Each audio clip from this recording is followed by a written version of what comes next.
আজকে আমি আপনাদেরকে টক ঝাল মিষ্টি আমের চাটনি বানিয়ে দেখাবো। আর আমি প্রথমে কড়াই দেখুন এখানে গোটা জিরে দিয়ে দিলাম আর দিয়ে দেবো শুকনো লঙ্কা, আর এটা হালকা ভেজে নেব।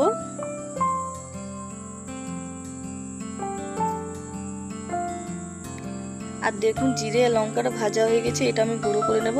এবারে কড়াই দিয়ে দিচ্ছি সরষের তেল, দিয়ে দেবো 5 ফোড়ন, আর দিয়ে দেবো একটা শুকনো লঙ্কা।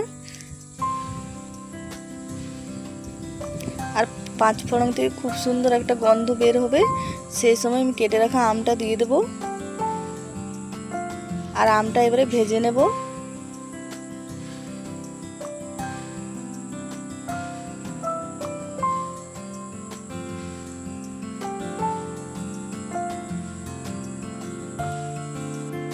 আর এবারে আমের মধ্যে আমি দিয়ে দিচ্ছি পরিমাণ মতো নুন, আর দিয়ে দেবো হলুদ গুঁড়ো।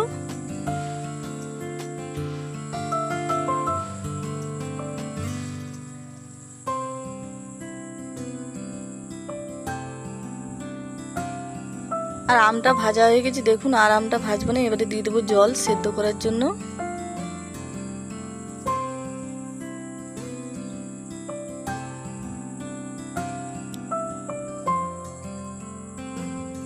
আর কিছুক্ষণ পর দেখে নিচ্ছি, দেখুন আমটা সেদ্ধ হয়ে গেছে। এবারে দিয়ে দেবো আমের মধ্যে গুড়, আর দিয়ে দেবো 2 চামচ মতো চিনি। আর গুড় আর চিনিটা দেওয়ার পরে আমি আরো কিছুক্ষণ রান্না করে নেব।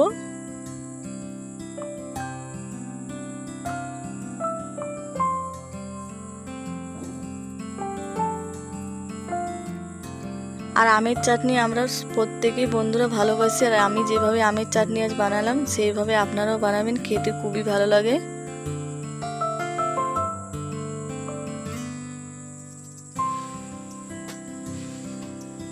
আর গুড় আর চিনি দেওয়ার পরে কিছুক্ষণ রান্না করে নিয়েছি, আর দেখুন আমের চাটনির কালারটা চেঞ্জ হয়ে গেছে, তখনই বুঝে নিতে হবে যে চাটনিটা হয়ে গেছে।